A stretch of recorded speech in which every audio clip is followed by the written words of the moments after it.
Why $100,000 in savings feels more powerful than a $150,000 salary. Meet Ryan and Marcus. Ryan pulls in $150,000 a year. That's the number he tells people at dinner parties when the conversation turns to work.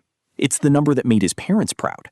The number that justified the apartment upgrade, the lease on the BMW, the dinners at places where the menu doesn't have prices on it. Marcus makes less, noticeably less. But Marcus has something sitting in a brokerage account that Ryan doesn't. $100,000. Saved, invested, quietly compounding while Marcus sleeps. Last Tuesday, Ryan's company announced layoffs. He sat in that all-hands meeting and felt his stomach drop through the floor. That night, he opened his banking app, did the math, and realized he had maybe 6 weeks before things got genuinely bad. 6 weeks. Marcus heard about the layoffs from a friend at a different company. He nodded, felt a flicker of sympathy, and went back to watching TV. His brain didn't spiral. His stomach didn't drop. Because the math in his head told him something completely different. He had time. Real time. The kind you can't buy with a paycheck. Same economy, same Tuesday. Two completely different humans. And the thing that separated them wasn't talent, wasn't luck, wasn't even the salary printed on their offer letters. It was a number that almost nobody thinks to compare when they're measuring how well they're doing financially. My name is Nick, and I've spent an embarrassing amount of time thinking about why two people can look equally successful from the outside and live in completely different realities on the inside.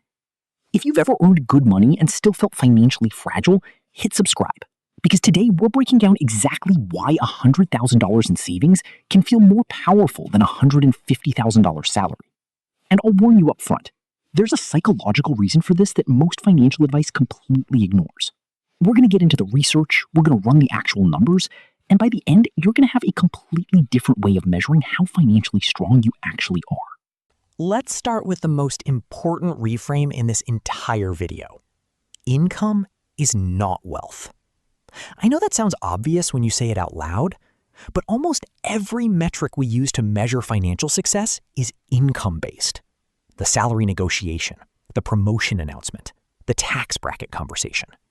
We are obsessed with the flow of money. How much is coming in, how fast, from where. But here's the problem with flow. It disappears the second it stops. Think about a river. A river can be absolutely raging with water. Powerful, impressive, the kind of thing you'd stop and stare at. But if you turn off the source, it dries up. And everything downstream that depended on that flow, gone with it.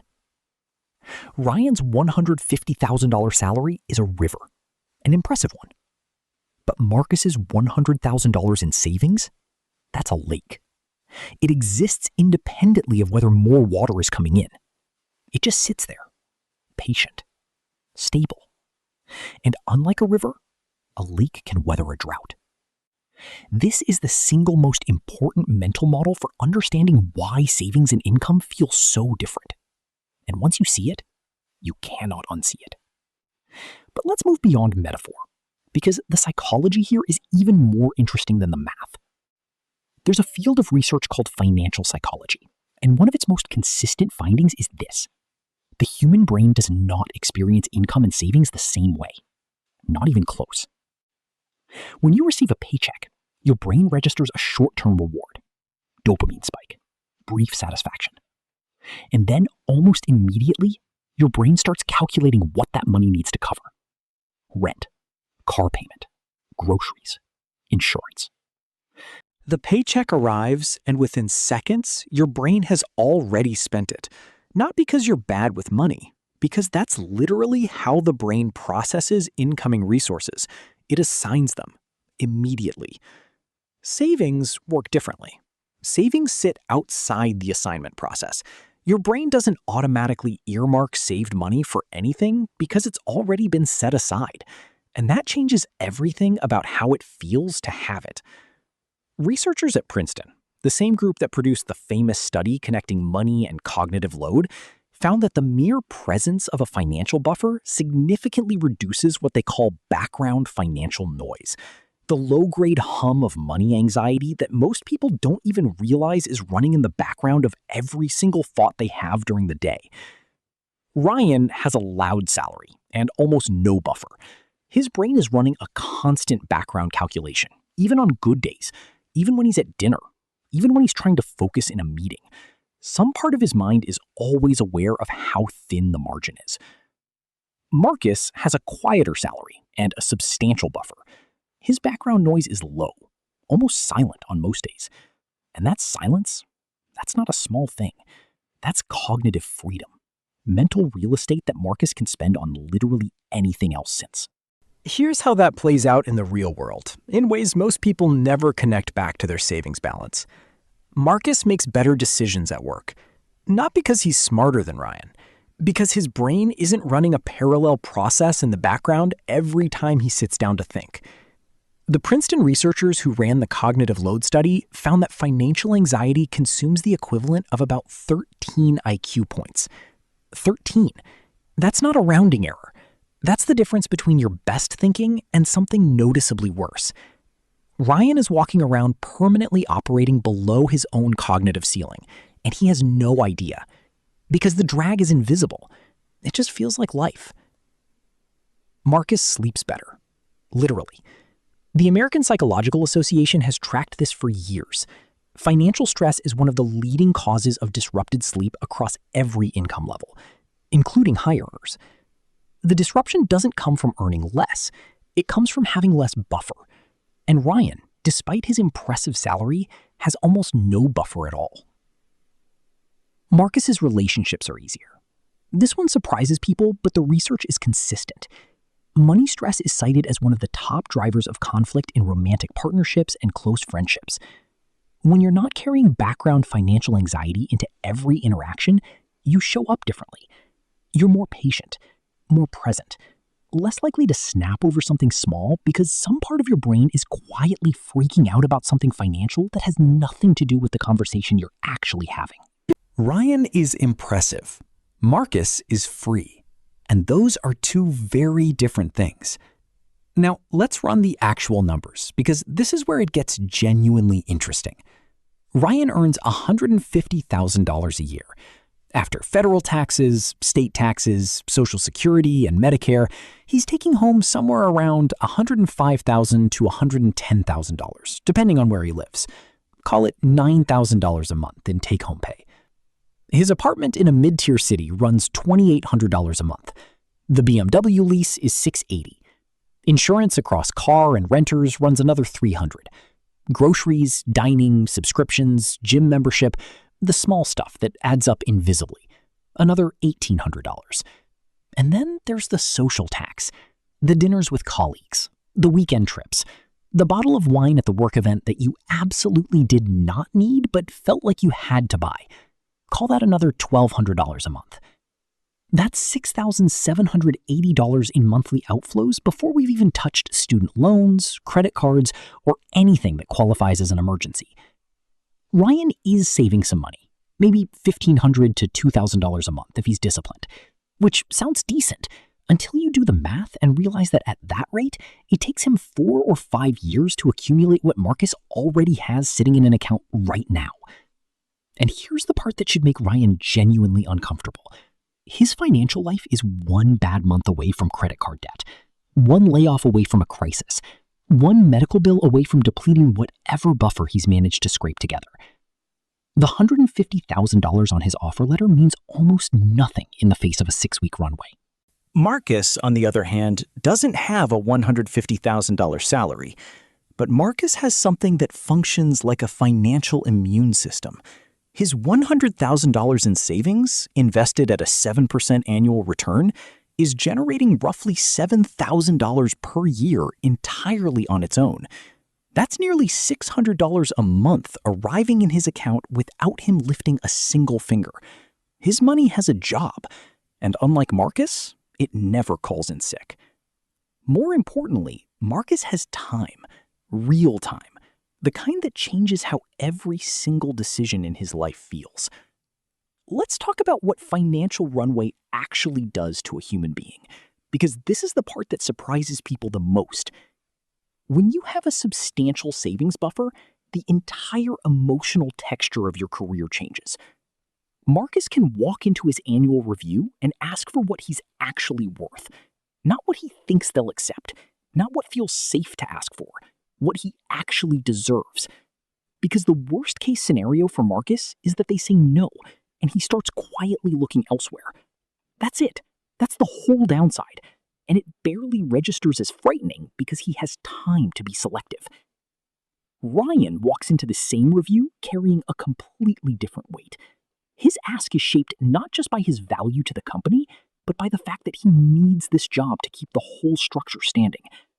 His negotiating position is weakened, not by his performance, but by his financial fragility. And the really uncomfortable truth is that good managers can often sense this, not consciously, but desperation has a smell. There's a concept in behavioral economics called BATNA, best alternative to a negotiated agreement. And your BATNA in any negotiation is what you fall back on if the deal falls apart. If your BATNA is 6 weeks of runway and a rapidly rising credit card balance, your negotiating power is almost zero, regardless of how talented you are. If your BATNA is 12 months of living expenses and a portfolio that's working while you wait, you negotiate from a completely different place. $100,000 in savings is one of the most powerful career tools you will ever own, and almost nobody frames it that way. Quick honesty check before we go further, and I want you to actually do this. Take your monthly take-home income, multiply it by 6. That's what 6 months of financial runway looks like for you specifically.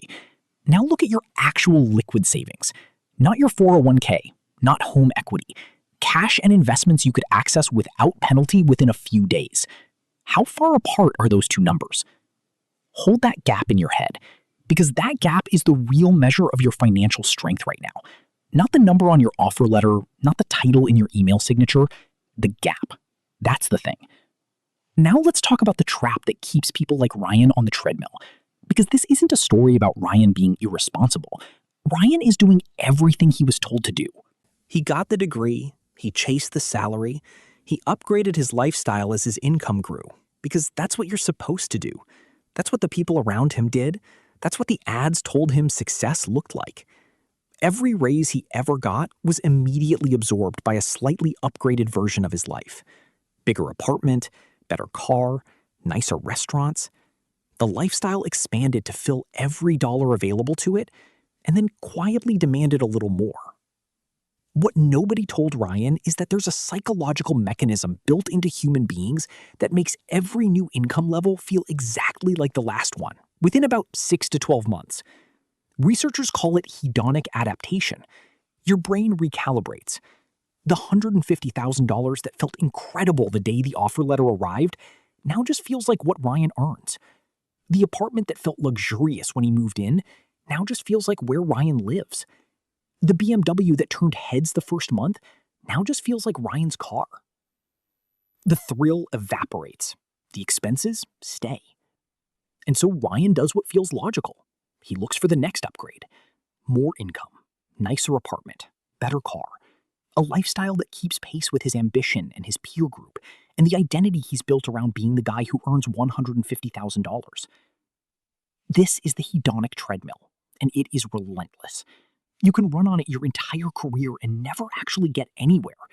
The scenery changes, the speed increases, the exhaustion accumulates. But your financial security, that part stays exactly where it was. There's another layer to this that makes it even harder to escape: social comparison. Psychologists have known for decades that humans don't measure their financial well-being in absolute terms. We measure it relative to the people around us. And Ryan's peer group is expensive. His colleagues drive nice cars, his friends live in nice apartments. His social media feed is a curated highlight reel of people who appear to be doing at least as well as he is, usually better. So even as Ryan's income climbs, his sense of financial adequacy barely moves, because the benchmark he's measuring himself against keeps climbing with him. He earns more, his reference group earns more. He spends more, they spend more. The treadmill doesn't just run at one speed, it accelerates. Marcus opted out of that race a long time ago. Not dramatically, not with some big announcement. He just quietly decided that the benchmark he cared about wasn't what his colleagues drove. It It was the number in his account. And that single shift in what he was optimizing for changed everything downstream. Marcus isn't immune to comparison. Nobody is. But he chose his comparison point deliberately. And that choice compounded over time into $100,000 that Ryan doesn't have. Now, here's where I have to tell you the thing that most financial content skips over entirely, because there's a dark side to high income that almost nobody talks about openly. High earners go broke quietly. Not the dramatic broke of someone who never had money, a different kind. Slow, invisible from the outside, masked by the trappings of a life that looks successful until the day it suddenly isn't. The American Psychological Association consistently finds that money is the leading source of stress for Americans across all income levels, including people who earn well above the median, because stress doesn't scale with income. It scales with the gap between what you have and what you need to feel safe. And if your lifestyle has grown to consume most of a $150,000 salary, you are not safe. You are leveraged. You are one disruption away from the exact same panic that someone earning $50,000 feels when their hours get cut. There's a term for this in financial planning circles: income rich, asset poor. And it describes an enormous number of people who, from the outside, appear to be doing exceptionally well. The Federal Reserve's survey of consumer finances found that a significant portion of households earning above $100,000 per year carry high-interest consumer debt, have less than 3 months of expenses saved in liquid accounts, and would struggle meaningfully in the event of an unexpected $5,000 expense. That's not a fringe case. That's a pattern, and it runs directly through the demographic that looks, from the outside, like it has everything figured out. Ryan is income rich and asset poor. His income is impressive. His assets are almost non-existent. And in any financial emergency, assets are what you actually need. Income is great until the day it stops. Assets keep working regardless. Marcus is income moderate and asset building. His lifestyle costs less. His balance sheet is growing. And every month that passes, the math tilts a little further in his direction. Here's the number that should recalibrate everything: the savings rate. Not the salary, not the title, not the car or the apartment or the investment you made in a startup your friend pitched at a barbecue. The savings rate is the percentage of your income that you consistently convert into assets, and it is the single most predictive variable in determining when or if you will reach financial freedom. Ryan saves maybe 15% of his take-home, if he's disciplined. Most months it's closer to 10. If Marcus is saving 30% of a lower income, he is building wealth faster than Ryan, despite earning significantly less. Because the snowball doesn't care about the salary that started it. It only cares about what you're adding to it and how long you let it roll. There's a simple way to think about this. Your savings rate determines your financial speed. Your salary just determines the size of the engine. A massive engine running at 10% efficiency loses to a smaller engine running at 30% every single time over a long enough horizon. This is why people who earn $60,000 and save aggressively can retire earlier and with more security than people who earn $200,000 and spend accordingly. The income looks completely different. The outcome is the same, because the rate is the thing. Mr. Money Mustache, one of the most read voices in the early retirement community, laid this out in a post that still circulates years later. The math is almost offensive in how simple it is. At a 10% savings rate, it takes about 43 years to reach financial independence. At 25%, it drops to 32 years. At 50%, it falls to 17 years. At 75%, you're looking at about 7 years. The salary doesn't appear anywhere in that calculation, because the salary isn't the variable that matters. The rate is the variable that matters. Ryan has a world-class engine and terrible fuel efficiency. Marcus has a smaller engine running closer to optimal. And over any meaningful stretch of time, efficiency wins. So let's bring this all the way back to where we started. Ryan and Marcus. Same Tuesday, same layoff announcement rippling through their industry. Completely different humans, sitting in completely different realities. Ryan goes home and opens his banking app with a sick feeling in his stomach. 6 weeks? Maybe 8 if he cancels the subscriptions and stops going out? He starts mentally rehearsing conversations he doesn't want to have. With his landlord, with his parents, with himself at 3 a.m. when the anxiety that's been running quietly in the background suddenly has nothing to hide behind. Marcus goes home and watches something he's been meaning to catch up on. He makes a mental note to update his resume. Not urgently, just as good practice. He knows that if something happens at his job, he has time. 12 months of runway at his current spending level. Enough time to be deliberate. Enough time to find something he actually wants, rather than something he desperately needs. One of these men has a more impressive salary. The other has a more impressive life. And I think by now you know which is which. Here's the reframe I want to leave you with, because I think it changes everything. We've been trained to chase income because income is visible. You can put it on a resume, you can quote it at a dinner table, you can feel it the moment the offer lands. But wealth isn't visible. It's quiet. It compounds in the background while you're living your life. It shows up not as a number you announce, but as a feeling.